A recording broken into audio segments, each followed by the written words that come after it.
بسم اللہ الرحمن الرحیم۔ السلام علیکم 10th کلاس، کیسے ہیں اسٹوڈنٹس؟ میں امید کرتی ہوں سب ٹھیک ہوں گے اور اپنا کام ساتھ کا ساتھ کر رہے ہوں گے۔ چلیں اردو کی بک کھولیں۔ یہ تو ہم پڑھ رہے تھے، غزل تھی جگر مراد آبادی کی۔ آج ہم اس کا آخری شعر پڑھیں گے۔ آخری شعر ہے: روح کو بھی مزہ محبت کا دل کی ہمسائیگی سے ملتا ہے۔ روح یعنی کہ کیا ہے؟ جان کو بھی مزہ محبت کا، محبت، پیار، عشق، مزہ، لطف، سرور، ہمسائیگی، پڑوس، ہمسایہ، ٹھیک ہے۔ محبت اور روح عشق کی توانائی ہیں۔ دوسرے لفظوں میں یوں کہہ لیں کہ یہ ساری توانائی دل کے پڑوس میں پڑی ہوئی ہے۔ اس شعر میں شاعر کہتے ہیں کہ عشق اور محبت روح کی توانائی کا نام ہے۔ عشق اور محبت کیا ہے؟ وہ روح کی توانائی کا نام ہے۔ ہماری روح کو اس وقت خوشی ملتی ہے جب محبت اس کے در پر دستک دیتی ہے، جب عشق اس کا منتظر ہوتا ہے۔ عشق اور محبت کی بدولت روح کو ازلی سرور اور لطف حاصل ہوتا ہے۔ محبت اور عشق روح کو سیراب کرتے ہیں، اس لیے شاعر دل اور روح کی ہمسائیگی کا خواہاں نظر آتا ہے۔ ایک اور شاعر کہتے ہیں: آؤ کچھ دیر کہیں بیٹھ کے باتیں کر لیں، پھر نہ آئیں گے یہ لمحات ہماری خاطر۔ دوسرے مصرعے میں شاعر یہ کہتے ہیں کہ اگر دل مطمئن اور خوش ہو تو روح کو سکون ملتا ہے، جیسا کہ نبی اکرم صلی اللہ علیہ وسلم کی حدیث ہے: جسم میں خون کا ایک لوتھڑا ہے، جسم میں خون کا ایک لوتھڑا ہے، جب یہ درست ہوتا ہے تو سارا جسم درست ہوتا ہے، جب یہ خراب ہوتا ہے تو سارا جسم خرابی محسوس کرتا ہے۔ یہ کون سا لوتھڑا ہے؟ کس کو کہتے ہیں؟ دل کو۔ دل کو مرکز محبت بھی کہا جاتا ہے۔ روح انسانی کو زندگی کا سارا لطف اور سرور دل کی ہمسائیگی سے ملتا ہے۔ جیسا کہ کہا جاتا ہے کہ اگر ہمسایہ اچھا ہو تو زندگی اچھی گزرتی ہے، اور اگر ہمسایہ برا ہو تو زندگی جہنم بن جاتی ہے۔ اس لیے شاعر کہتے ہیں کہ محبت ہی روح کے لیے باعث سرور ہوتی ہے، اس لیے محبت کے بعد انسانی چہرے پر رونق چھا جاتی ہے۔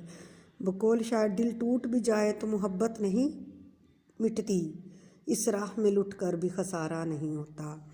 یہ انتہا کی محبت کرنے والوں کا یہ شعر ہے کہ وہ کہتے ہیں اگر ہم لٹ بھی جائیں، ہمارا سب کچھ ختم ہو جائے، لیکن ہم پھر بھی گھاٹے میں نہیں ہیں۔ تو بیٹے اس غزل کا ہر جو ہے شعر جو ہے دوسرے سے مختلف ہے تو محبوب کی چاہت، محبوب کی ہی چاہت ہے اس کے اندر، محبوب کے لیے مر مٹنا۔ لیکن یہ دیکھیں کہ ہر شعر کا جو ہے وہ مفہوم دوسرے سے مختلف ہے۔ جیسے انسان سے ملتا ہے لیکن دل نہیں ملتے۔ آگے ہے اس کی سادگی ہے، اس کے ستم کو بھول جانا اور اس کی سادگی سے اس کو اپنانا محبوب کی عاشق کی طرف سے۔ اور پھر کبھی یہ جو ہے محبوب اس کی ہنسی سے خوش ہوتا ہے، اس کے ہنسنے کے لیے ترستا ہے اور اس کو پھولوں سے تشبیہ دیتا ہے اس کی ہنسی کو۔ پھر اس کی قد و قامت کو کیا ہے؟ فتنہ قیامت سے تشبیہ دیتا ہے۔ تو یہ اسی طرح ہے، مل کے بھی جو کبھی نہیں ملتا، ٹوٹ کر دل اسی سے ملتا ہے۔ یہ جو ہے اس میں بھی ہے کہ محبوب نہیں بھی ملتا، لیکن باوجود اس کے کہ میرا دل پورے شوق سے اسی سے ملنا چاہتا ہے، تو وہ اس کو اپنے مقدر ہی سمجھتا ہے، جس سے نہیں بھی ملتا لیکن وہ کہتا ہے لیکن میرے مقدر میں یہ لکھ دیا گیا ہے۔ اور یہ آخری شعر بھی آپ نے پڑھا کہ اس نے کہا کہ جیسے بھی ہو، جو بھی ہو، میرا دل ٹوٹ بھی جائے، محبت نہیں میرے دل سے مٹے گی اس کی، شاعر کی محبوب کی۔ اور وہ کہتا اگر میں سارا کا سارا لٹ بھی جاؤں، میری ساری چیزیں چلی جائیں، پھر بھی میں اپنے آپ کو خسارے میں، اپنے آپ کو گھاٹے میں نہیں سمجھوں گا۔ تو ٹھیک ہے بیٹے، یہ غزل کا کوئی اتنا مشکل نہیں ہے، آسان سے اس کے شعر ہیں، اور ان کو پہلے سمجھیے، اس کے معنی سمجھیے، اور پھر آسانی سے آپ اس کی تشریح بنا سکتے ہیں۔ ٹھیک ہے جی، ہماری یہ غزل مکمل ہوئی اور باقی ایکسرسائز ہے آگے۔ تو یہ ایکسرسائز آپ نے اس غزل کے یہ میرے ساتھ کریں، اس غزل کے مطلب کی نشاندہی کیجیے اور اپنی کاپی میں لکھیں اس کا مطلب کون سا ہے۔ جو پہلا شعر ہوتا ہے: آدمی سے ملتا ہے دل مگر کم کسی سے ملتا ہے۔ ٹھیک ہے، پھولوں کا رنگ ہنسی سے ملنے کا مفہوم واضح کرنا ہے۔ پھولوں کا کھلنا باغ کی رونق کا باعث ہے۔ اسی طرح شاعر اپنے محبوب کی مسکراہٹ کو پھولوں کے کھلنے سے تشبیہ دیتا ہے۔ آگے ہے: ہوش اور بے خودی کے ملنے سے دنیا کے کاروبار کیسے یعنی سنورتے ہیں۔ تو ہوش عقل، بے خودی عشق، یعنی ہوش عقل ہوتی ہے، سمجھ ہوتی ہے، اور بے خودی کیا ہوتا ہے؟ جو عشق ہوتی ہے، جس کا اپنے آپ پہ قابو نہیں ہوتا۔ دونوں متضاد قوتیں ہیں، لیکن جب یہ دونوں قوتیں مل کر کام کرتی ہیں تو دنیا کے کام کاج درست ہوتے چلے جاتے ہیں۔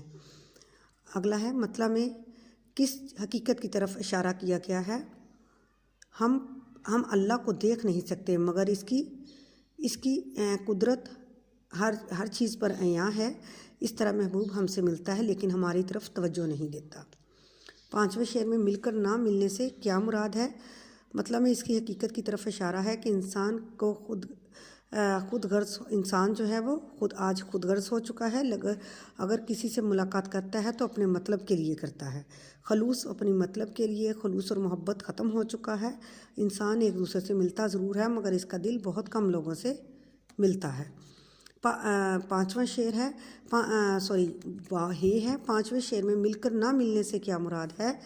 اس میں مل کر نہ ملنے سے مراد یہ ہے کہ انسان بعض اوقات لوگوں کے ساتھ عرصہ گزار دینے کے باوجود بھی دلی تعلق قائم نہیں کر پاتا، اور بعض اوقات کسی سے ناراضی کے باوجود اس سے ملنے کو جی چاہتا ہے۔ ٹھیک ہے، یہ ہمارے ہو گئے ہیں مکمل سوال جواب جو ہماری غزل سے متعلق ہی تھے۔ اور اس کا جب ہم نے اس کے الفاظ معنی کیے ہوں گے، اس کو سمجھا ہوگا تو آسانی سے ہم اس کے سوالوں کا جواب دے سکتے ہیں۔ باقی آگے ہے اس کا سوال نمبر 2 ہے جملوں میں استعمال کرنا، اس کی ترتیب و تانیث واضح ہو جائے۔ یہ آدمی، اس کا کیا ہے؟ اس کے آپ نے جملے بنانے ہیں، جیسے آدمی ہے، یہ وہ آدمی مشکوک لگتا ہے، دل ڈر کے مارے میرا دل زور زور سے دھڑک رہا ہے۔ اسی طرح باقی ہیں، ان کو آپ نے کرنا ہے۔ ٹھیک ہے، آگے شعر کی تشریح کیجئے مل کے بھی۔ یہ سوال نمبر 3 یہ ہم لوگ غزل میں کر چکے ہیں، اور باقی ہے غلط درست ہیں۔ محبوب کی سادگی سے ملنے کا شاعر پر کیا اثر ہوتا ہے؟ وہ ہر غم کو بھول جاتا ہے، یعنی اس میں یہ دوسرا آئے گا کہ اس کے ظلم و ستم کیا ہے وہ بھول جاتا ہے۔ ٹھیک ہے، تو اس طرح ہمارا یہ مکمل ہو جائے گی ایکسرسائز۔ پھولوں کا رنگ محبوب کی کس بات سے ملتا ہے؟ اس کی ہنسی سے ملتا ہے۔ فتنہ سلسلہ کا قیامت کس سے ملتا ہے؟ محبوب کی خوش قامتی سے ملتا ہے۔ دل ٹوٹ کر کس سے ملتا ہے؟ مل کے بھی جو نہیں ملتا۔ بے خودی سے ہوش آنے پر کیا ہوتا ہے؟ کاروبارے جہاں سنور جاتے ہیں۔ روح کو محبت کا مزہ کب ملتا ہے؟ دل کی ہمسائیگی سے ملتا ہے۔ ٹھیک ہے، یہ اس طرح ہی آپ نے خالی جگہ یہ اس کے دیے ہوئے ہیں، ان میں سے جو درست ہوگا وہ آپ نے لگانا ہے۔